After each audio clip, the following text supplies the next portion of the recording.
Welcome to Becoming Resilient podcast with yours truly, Pat Russell. Johnny Erickson taught us said these words: nothing is a surprise to God. Nothing is a setback to his plans. Nothing can thwart his purposes, and nothing is beyond his control. Very powerful words from a very precious, powerful woman. On this episode, I want to challenge you to develop and build your wellness squad. Recruiting your wellness squad. Choose carefully. So what is a wellness squad? Well, if you're facing any kind of a diagnosis or illness or health challenge, as a matter of fact, because this is what I say, the topics that we discuss on this podcast are transferable to any area of your life that you might be going through a challenge, because developing resilience is a muscle that is developed by the different challenges that we go through.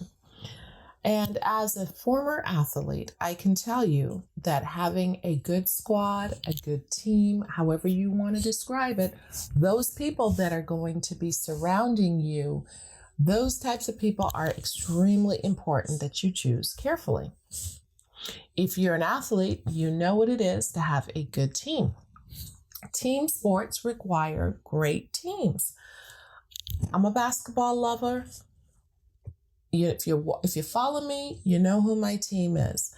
But you can, the thing about team sports is you get to see how people play on a team, whether they play well or whether they play independently. You cannot play independently when you're on a team sport, because everybody has to pull together with their strengths so that you can have a great outcome, which is, I can't hear you, the goal of the team sport is to win, not to chalk up points on the scoreboard, not for everybody to come out with their fresh haircut or their new braid do, but to win the game.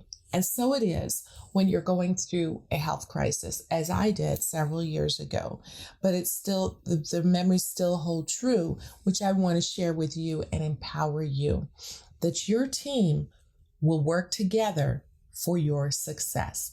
And who you invite to be on that squad, on that team, is extremely important. Now, what am I talking about? Because you might be saying, well, I can't exactly choose the doctors. Well, you can.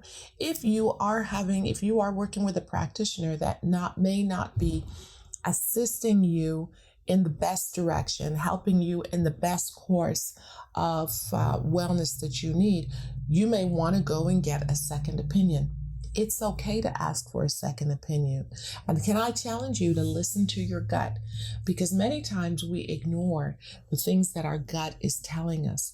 Sometimes we're not feeling so great with this practitioner, and we're sensing that they might be directing us in a way that maybe we don't really want to go. I'm not saying that you need to know everything about medicine, because you're not the doctor, but there might be something that's just kind of not going so right inside of you, and you're wanting to get another opinion. And many times I have spoken to people who have gotten a second opinion that has helped them redirect their course.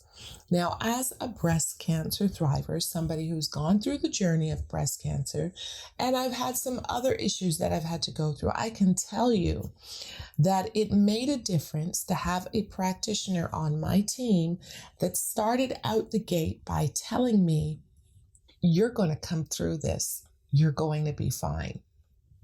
I've told friends that, I've told people that, and they didn't believe me. Yep.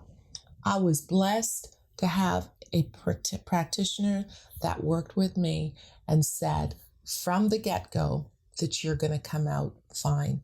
And I'm going to tell you how that helps you, even as I was speaking in a previous episode about the importance of having the right mindset.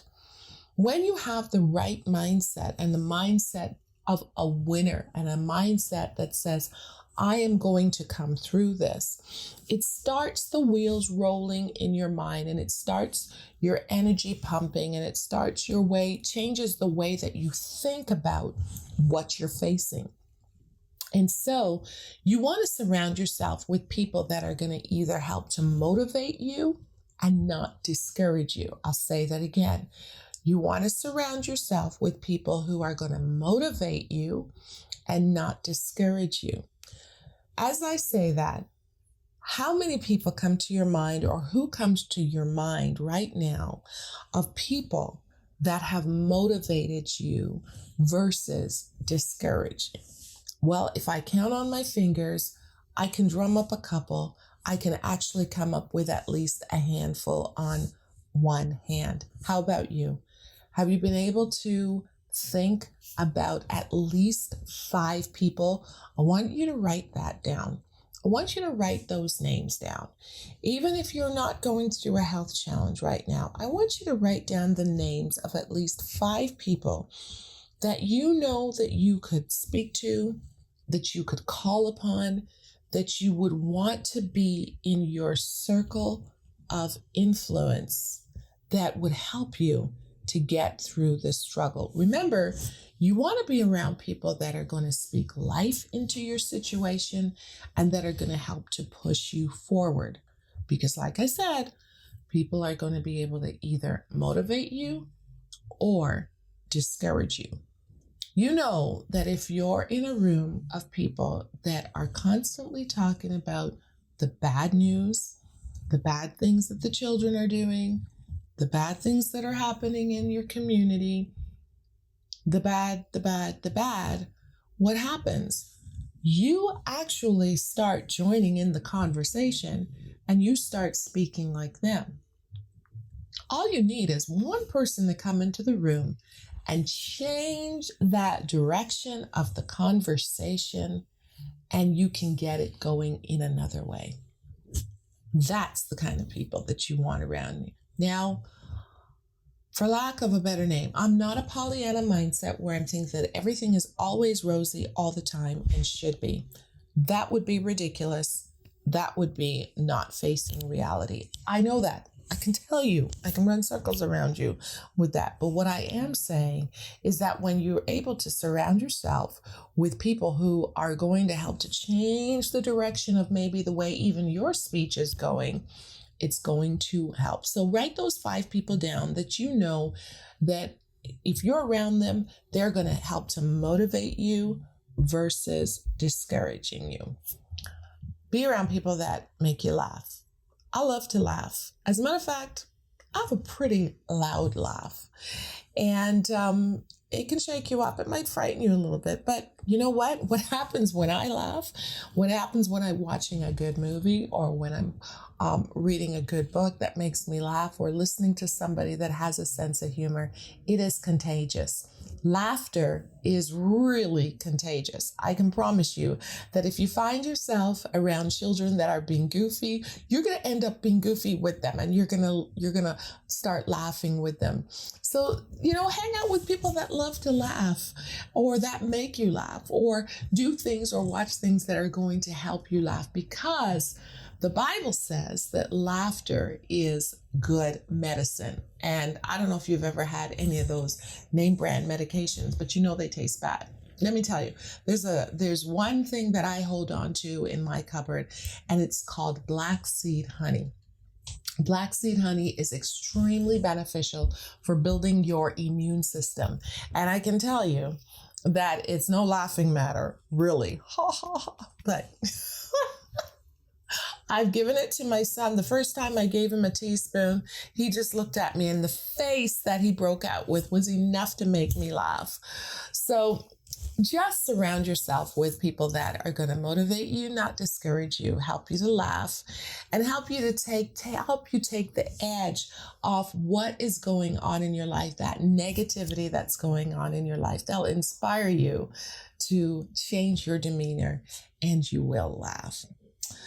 Let me tell you something, that laughing, one of the things that helped me to laugh is sports. Going back to that whole sports thing, there's nothing better than watching a basketball game and watching the other team get clobbered with points. But then, I also like to root for the underdog, which my team was a few years ago. And in rooting for the underdog and seeing them come out and seeing them belt the so-called pros and the so-called ones that were the stars of the game, it was a laughing matter. And it actually did make me laugh a lot. The other thing too is that when you laugh, it helps you to visualize and it helps you to think forward. It gives you hope. It helps you to realize that what you're going through, it might be rough, it might be tough, but there's hope that there is a day that you're going to laugh and that you're going to smile again. It helps you to think forward. It helps you to realize that maybe what I'm dwelling on, maybe what I'm going through right at this moment, doesn't have to be all of that heavy, that I can find some brightness, I can find some sunshine out of this situation. I was blessed to have some people around me that helped to make me laugh. As a matter of fact, I'll tell you a little secret about my son. He is not only a dancer, he's very much an actor. And when he was young, I remember we came home and we had that diagnosis, and he got in that bag and he took that wig out of the bag and he put it on his head and he got down on all fours and he was just swinging that wig and singing a song, "She's a Tramp," and he was just going on. And I can tell you that it took the pressure off thinking about how this small child was going to respond to this difficult information that we were going to share with him, and it made us laugh. Children are great for that. I've told you that before. If anyone has followed this television show called This Is Us, there's a character on there by the name of Uncle Nicky. Now, Uncle Nicky has a story of his own, and he has had a very challenging life. He is the brother. If you've not seen this show, I'm sorry, this is a spoiler alert. He has gone to war. He's been to Vietnam, and, things weren't always that great for him. Even in relationship with his father, he didn't have that great a relationship. But Uncle Nicky is introduced into the show, and while the episodes are going on, we're seeing this transformation happen with Uncle Nicky. And one of the things that happened with him is he learned to laugh. He learned to not take things as serious as they have to be all the time. And we're seeing this metamorphosis and this change in Uncle Nicky's, not only his features, not only in his whole demeanor has gone from this negative, always sounding like a negative board, to one who's actually making other people laugh. And you know what that was? Why that happened? That happened because Uncle Nicky started coming around and being around people that helped to make him smile, that helped to encourage him to see the bright side on things.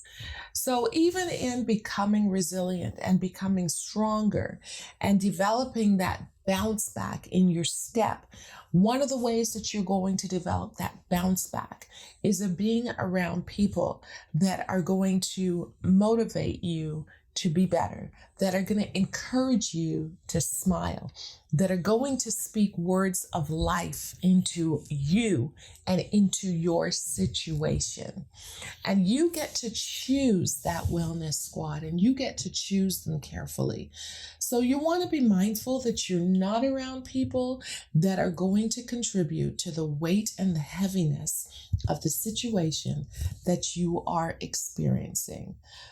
I hope that you have a metamorphosis. If you are down right now and you are feeling like this is the worst situation that you could be experiencing, and you're feeling like there's absolutely no hope, My prayer for you today is that God would bring people into your path and into your situation that will help you to think otherwise.